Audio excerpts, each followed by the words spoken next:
Okay, today we will cover scientific methods,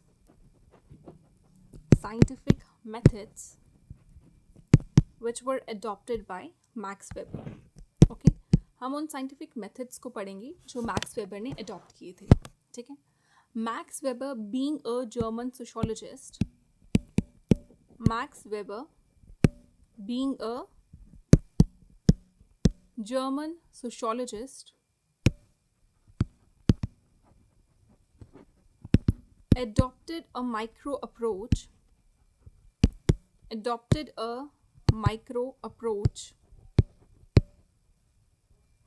and emphasized on the importance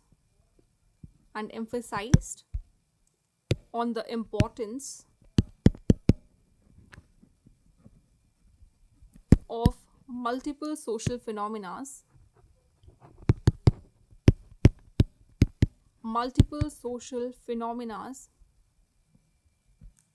in the society,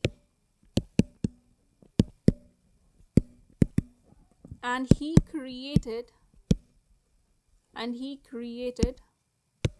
three methods to understand the social actions in the society.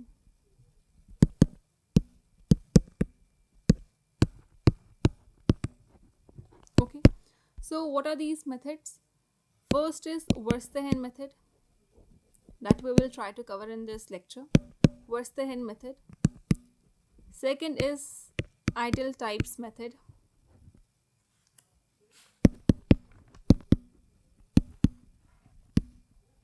And third is causal pluralistic method.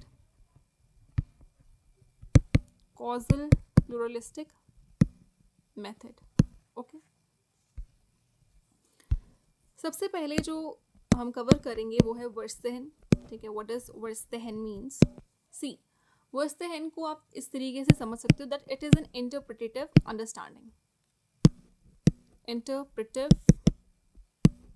Understanding. ठीक है. देखो ये ना, इसका verstehen का जो meaning है, literal meaning है जर्मन में, वो है टू अंडरस्टैंड. ठीक है. और जब हम वेबेरियन की सोशोलॉजी में पढ़ते हैं, यानी कि वेबर का मानना क्या है कि हम सोशल एक्शन को समझने की कोशिश करते हैं by grasping the subjective meaning attach to it by the actor. ठीक है. वेबेरियन क्या कहता है कि हम कोशिश करते हैं समझने की, understanding, it refers to understanding social action by grasping the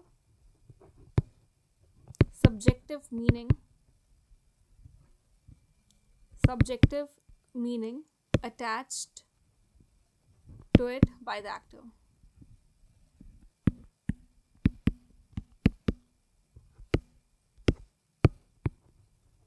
Okay. Weber argue करता है कि sociology can not limit itself to external observation of behaviour. जैसे नेचुरल साइंसेस क्या करती हैं, जब हम नेचुरल साइंसेस की बात करते हैं, ठीक है, वो एक्सटर्नली जो भी चीज़ें हो रही हैं उनको ऑब्जर्व करना, एक्सटर्नल ऑब्जर्वेशन. ठीक है. एक्सटर्नली जो भी चीज़ें हो रही हैं उनको ऑब्जर्व करना. सो जो भी बिहेवियर है उसको आप एक एक्सटर्नल, बाहरी तौर पर ऑब्जर्व कर रहे हो. लेकिन ह्यूमन एक्शन सिर्फ आप बाहरी तौर पर नहीं आपको देखने को मिलेगी कि बाहर से आप जो देख रहे हो उसका मतलब ज़रूरी नहीं है वही होगा. ठीक है. जो आप ऑब्जर्व कर रहे हो doesn't mean it will mean the same. Human actions जो होते हैं वो मीनिंगफुल होते हैं,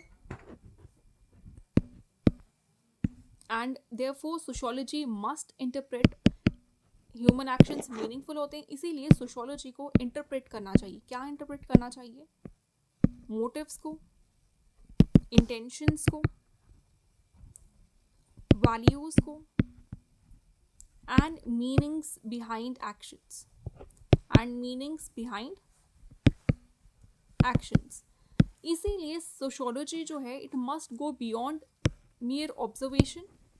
सिर्फ ऑब्जर्वेशन तक ही सीमित नहीं रहना चाहिए. It should go beyond that. उसकी एक कॉजल एक्सप्लेनेशन होनी चाहिए.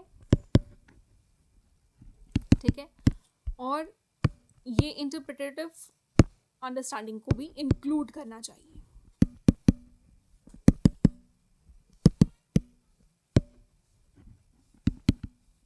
ठीक है, अब हम वर्स्टेन मेथड को किस तरीके से लिखेंगे? वर्स्टेन मेथड को, सी वर्स्टेन मेथड जो है it was given by Karl Jasper. Karl Jasper ने वर्स्टेन मेथड को दिया है, लेकिन इंट्रोड्यूस इसे वेबर ने अपनी सोशियोलॉजिकल डिसिप्लिन में कराया था। ठीक है, and it was introduced by Max Weber. ठीक है, वेबर ने इसे इंट्रोड्यूस कराया था इन द सोशियोलॉजिकल डिसिप्लिन,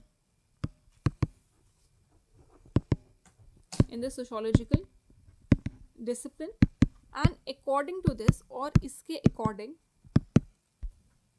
इस मेथड के according, according to this method और इस मेथड के अकॉर्डिंग, एंड एक्शंस जो हैं needs to be understood,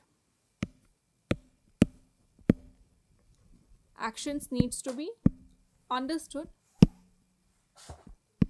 at the level of an actor, and this facilitates the actual understanding,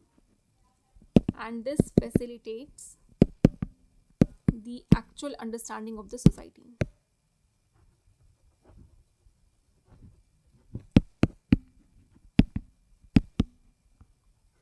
बहुत सिंपल है इसका मतलब, कोई बहुत ज़्यादा आप कह सकते हो डिफ़िकल्ट नहीं है। देखिए, कार्ल जैस्पर ने वर्स्टेन को दिया था, कॉन्सेप्ट को दिया है, वर्स्टेन मेथड को कार्ल जैस्पर ने दिया था, लेकिन इसको इंट्रोड्यूस वेबर ने करा अपने सोशियोलॉजिकल डिसिप्लिन में, और इस मेथड के अकॉर्डिंग और एक्शंस इस मेथड के अकॉर्डिंग। ठीक है, और जो भी एक्शंस हैं आपने उनको समझना है, अंडरस्टूड करना है at the level of an actor. जो एक इंसान कोई भी एक्शन कर रहा है उसके हिसाब से आपको उसके एक्शंस को समझने है, और ये फैसिलिटेट करता है जो एक्चुअल अंडरस्टैंडिंग है ऑफ द सोसाइटी। आप एक्चुअल में समझने लगते हो, यानी कि इन रियलिस्टिक मैनर में आप समझने लगते हो सोसाइटी को बेहतर तरीके से। ठीक है, और इसके ना कुछ स्टेप्स हैं, सो इट इन्वॉल्व्स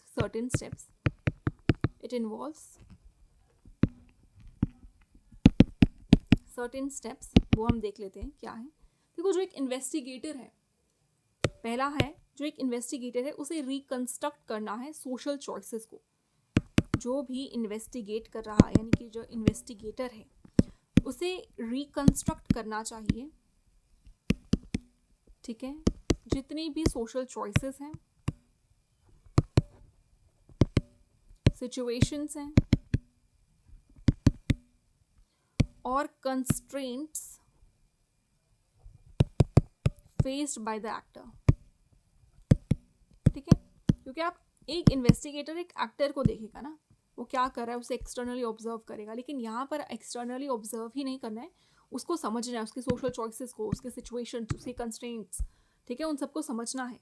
और इन्वेस्टिगेटर जो है need to be on the same wavelength,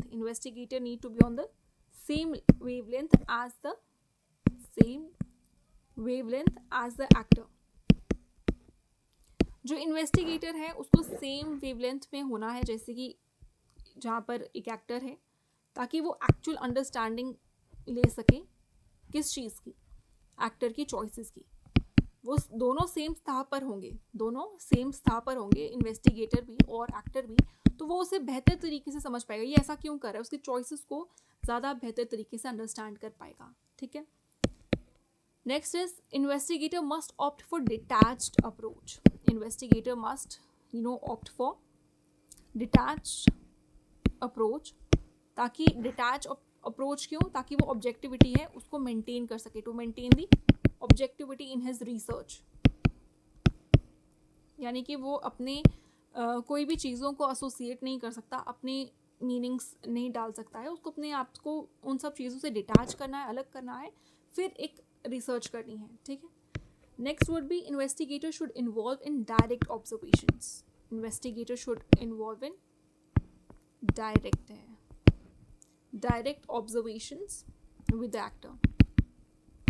directly observe करना है एक्टर को, ठीक है, और रेलिवेंट इंफॉर्मेशन जो भी रिलेटेड है, जो भी रिलेवेंट इंफॉर्मेशन है उसको फेच करना है, and fetch the relevant information जो आपकी रिसर्च के लिए ज़रूरी है, जिसका आप एक्चुअल में पता लगाना चाहते हो।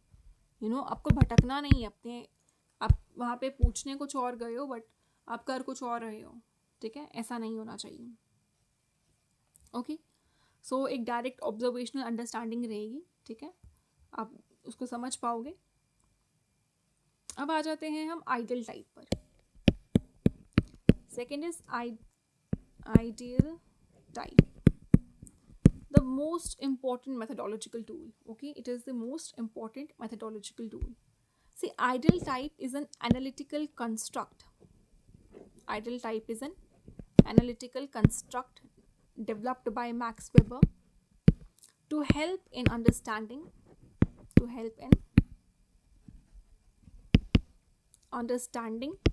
and analyzing social reality. Social reality को analytical construct to help in understanding and analysing social reality. आप अंडरस्टैंड कर रहे हो, आप सोशल रियलिटी को एनालाइज कर रहे हो, समझ रहे हो, किस मेथड से? आइडियल टाइप से। So it was created by selecting certain essential tools, certain essential traits of a phenomena. आप इसमें क्या करते हो, कैसे आइडियल टाइप क्रिएट होता है? आप सर्टेन इसेंशियल ट्रेट्स लेते हो किसी भी फिनोमिना के, कोई भी फिनोमिना हो रहा है उसके सर्टेन इसेंशियल ट्रेट्स आपने सेलेक्ट किए। ओके, क्या किए? सेलेक्ट किए। फिर आपने उसी को एग्जैजरेट किया, उसी पे फोकस किया एंड शार्पन देम, ठीक है,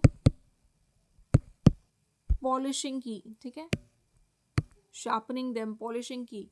जैसे अभी आपने देखा होगा कि हम शार्पन करते हैं किसी चीज़ को, उसको शार्प क्यों बनाते हैं? वो और परफेक्ट नज़र होकर आती है।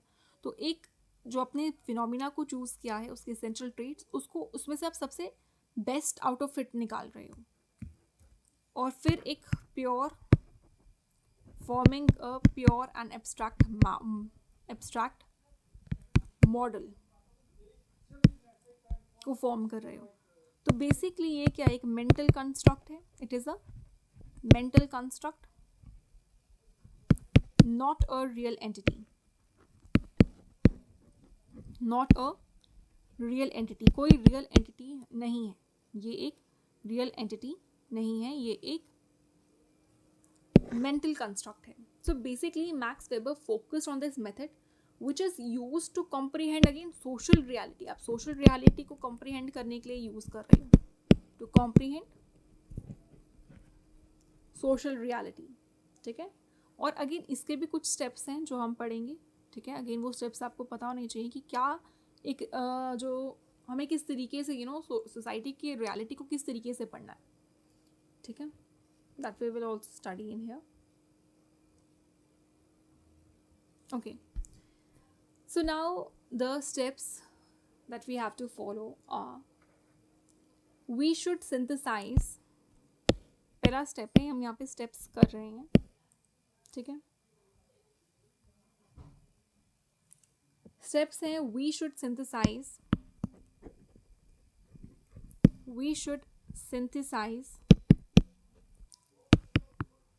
particular social reality of the society। हमें पर्टिकुलर सोशल रियलिटी को सिंथेसाइज करना चाहिए, ठीक है। ओके, हमें इलैबोरेट करना चाहिए उसकी जो भी कॉन्क्रीट डिटेल्स हैं। Elaborate, it's concrete and minute details. And minute हमने ऊपर पढ़ा ना, एक्सैजरेट करना, तो वो यही हो गया कि हम उस चीज़ को कॉन्क्रीट तरीके से माइन्यूट डिटेल्स को पकड़ रहे हैं और इनको इलैबोरेट कर रहे हैं, ठीक है। हमें इस्टेब्लिश करना चाहिए, we should establish cause and effects. We should establish cause and effects, क्या कारण है उसका और क्या उसका इफेक्ट रहेगा, ठीक है। हमें कंस्ट्रक्ट करना चाहिए, we should construct analytical solution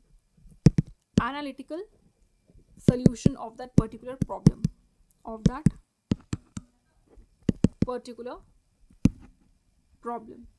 ठीक है, और फिर उसका एनालिटिकल सोल्यूशन ढूंढना चाहिए उस पर्टिकुलर प्रॉब्लम का। ठीक है, इसके कुछ ना कैरेक्टरिस्टिक्स भी हैं, there are some characteristics also of ideal time. Okay, let's cover that also. See, it involves specific traits को ये इन्वॉल्व करता है, जैसे मैं आपको पहले एक्सप्लेन कर चुकी हूँ। स्पेसिफिक फीचर्स को इन्वॉल्व करता है, which may or may not be visible, जो ज़रूरी नहीं है कि दिखते भी हों। ठीक है, ज़रूरी नहीं कि वो दिखते हों और ज़रूरी है कि वो दिख भी सकते हैं। वो विजिबल नहीं होंगे या विजिबल हो भी सकते हैं, but identified analytically.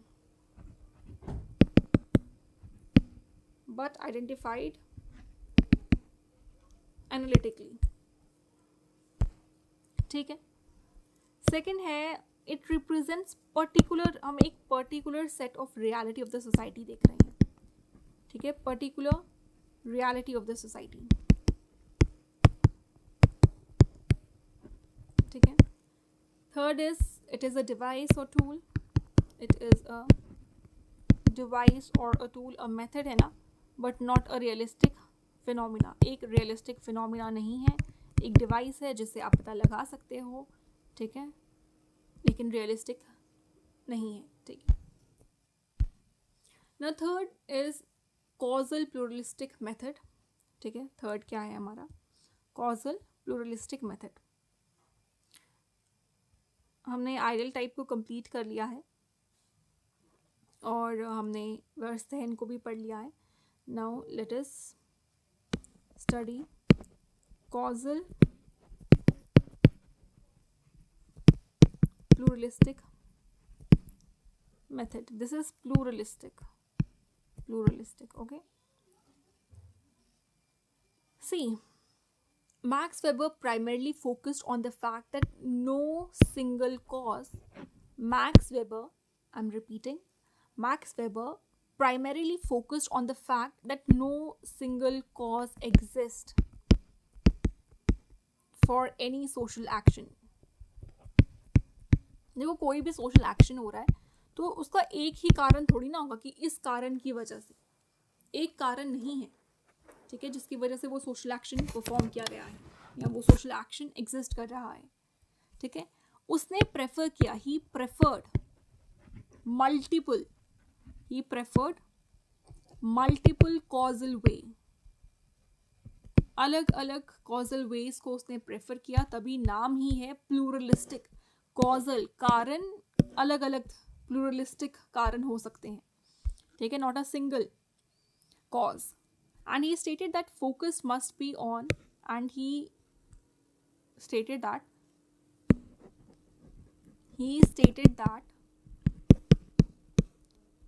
focus must be on analyzing multiple causes. Focus multiple causes पर होना चाहिए। ठीक है, instead of focusing on a single cause,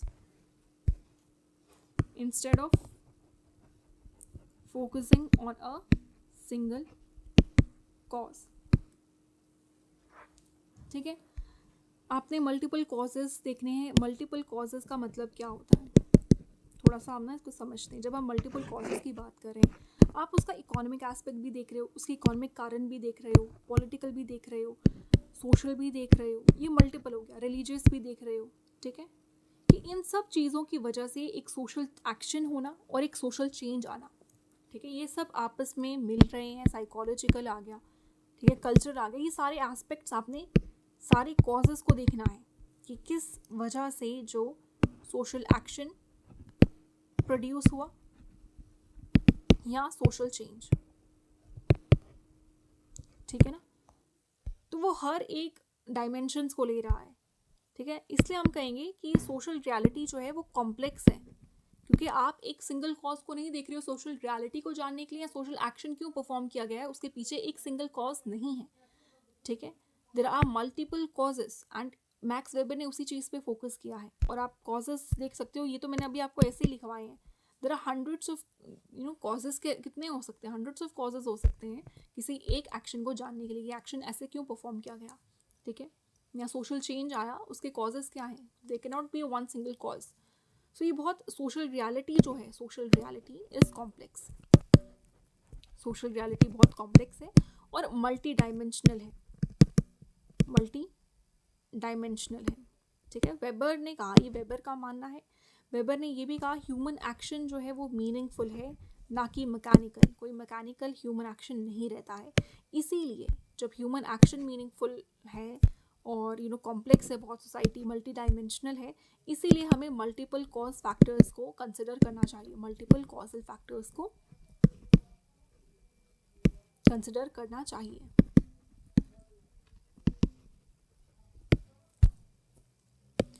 तो सोशियोलॉजी जो है उसे आइडेंटिफाई करना चाहिए प्रोबेबल कॉजेज क्या हैं, ठीक है, not universal loss, sociology probable causes को आइडेंटिफाई करती है, ठीक है। सो ये था। और हम एक चीज़ समझ सकते हैं कि उसने मोनोकॉजल को रिजेक्ट किया। Monocausal means one cause, one factor, कोई भी सोसाइटी को आप एक्सप्लेन कर रहे हो एक कॉज से, मोनो इज़ वन, किसी भी सोसाइटी में चेंज आ रहा है या सोशल एक्शन परफॉर्म हो रहा है, आप उसको सोसाइटी को एक्सप्लेन कर रहे हो विद ओनली वन फैक्टर, और उसने इस चीज़ को क्या किया है, रिजेक्ट किया है, वो इस चीज़ को नहीं मानता, he has rejected monocausal explanation, okay. और उसने मल्टीपल कॉजेज पर फोकस किया है। बहुत सिंपल है, इसमें कोई बहुत ज़्यादा एक्सप्लेनेशन नहीं है, सिंपल सा है that he preferred multiple causes जो आप साइमल्टेनियसली ऑपरेट करोगे। आपने देखा होगा कि जो सोशल फिनोमिना है, ठीक है, social phenomena emerge from economic conditions, social phenomena emerge from economic conditions, religious beliefs, इन सब से मिलाकर इन सब का एक सिंथेसिस, ठीक है, वो आप देख सकते हो, कल्चरल मोटिवेशंस या रिलीजियस बिलीफ,